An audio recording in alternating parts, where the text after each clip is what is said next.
जम्मू कश्मीर के विधानसभा चुनाव के लिए कांग्रेस और नेशनल कॉन्फ्रेंस ने आपस में गठबंधन किया। दोनों ही दलों के बीच राज्य की 90 सीटों के लिए लगभग तालमेल हो चुका है। हालांकि सीटों को लेकर अभी तक ऐलान नहीं किया गया। कांग्रेस अध्यक्ष मल्लिकार्जुन खड़गे और राहुल गांधी ने श्रीनगर में नेशनल कॉन्फ्रेंस के नेता फारूक अब्दुल्ला और उमर अब्दुल्ला से मुलाकात की। कांग्रेस जहां बीजेपी को रोकना चाहती है, तो वहीं नेका लोकसभा में उमर अब्दुल्ला की पराजय के बाद इस गठबंधन को जरूरी मान रही है। इस रिपोर्ट में देखिए।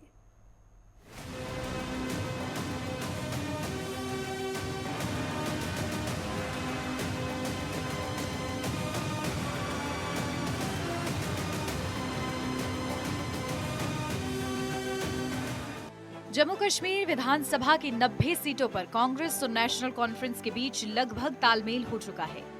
कांग्रेस अध्यक्ष मल्लिकार्जुन खड़गे और लोकसभा में नेता विपक्ष राहुल गांधी ने श्रीनगर में नेका नेता फारूक अब्दुल्ला से उनके आवास में गठबंधन को लेकर बातचीत की। इस अवसर पर पूर्व मुख्यमंत्री उमर अब्दुल्ला भी मौजूद थे। राज्य में चुनाव की घोषणा होते ही सियासी दल सक्रिय हो गए हैं। जहां एक तरफ बीजेपी ने सोचा है कि राज्य में अकेले चुनाव लड़कर किंग मेकर की भूमिका निभाएगी।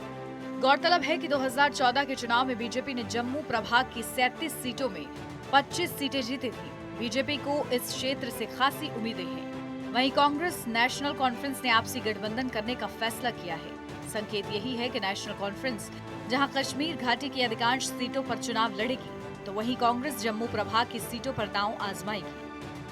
सीपीआई के साथ साथ कुछ क्षेत्रीय दल भी इस गठबंधन में जुड़ सकते हैं।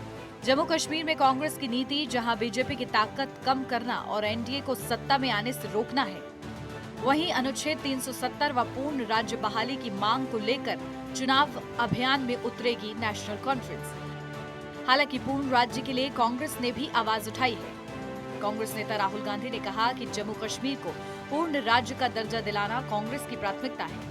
पूरी ताकत से बीजेपी को सत्ता में आने से रोका जाएगा, लेकिन कांग्रेस का अनुच्छेद 370 को लेकर क्या रुख रहता है, ये देखना होगा। जम्मू कश्मीर में बीजेपी के चुनाव प्रभारी जी किशन रेड्डी ने कहा है कि राहुल गांधी को अनुच्छेद 370 पर अपनी पार्टी के रुख को स्पष्ट करना चाहिए। यह बयान ठीक उस समय आया जब राहुल गांधी श्रीनगर में अब्दुल्ला परिवार से मिल रहे थे। कांग्रेस और नेशनल कॉन्फ्रेंस के बीच तालमेल केंद्र शासित प्रदेश बनने से पहले भी होता रहा है। 1987 में कांग्रेस और नेशनल कॉन्फ्रेंस के बीच गठबंधन हुआ था। चुनाव में सफलता पाने के बाद फारूक अब्दुल्ला सीएम बने थे। कांग्रेस ने पीडीपी से मिलकर भी राज्य में सरकार बनाई है। 2002 में कांग्रेस पीडीपी मिलकर चुनाव लड़े थे। 2008 में कांग्रेस नेशनल कॉन्फ्रेंस गठबंधन की सरकार बनी थी।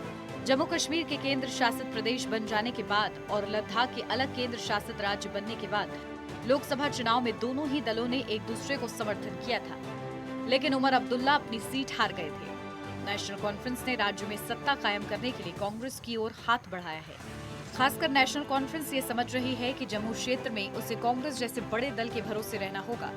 खासकर जम्मू क्षेत्र की 6 सीटें भी बड़ी हैं। वहीं राज्य में एसटी के लिए पहली बार 10% सीटें सुरक्षित की गई हैं। इसमें 3 सीटें घाटी क्षेत्र की भी हैं। इससे नेशनल कॉन्फ्रेंस कांग्रेस का साथ जरूरी मान रही है। दूसरी तरफ वो पीडीपी को भी रोकना चाहती थी। उसका आरोप है कि पीडीपी ने ही बीजेपी को सत्ता में आने का अवसर दिलाया था।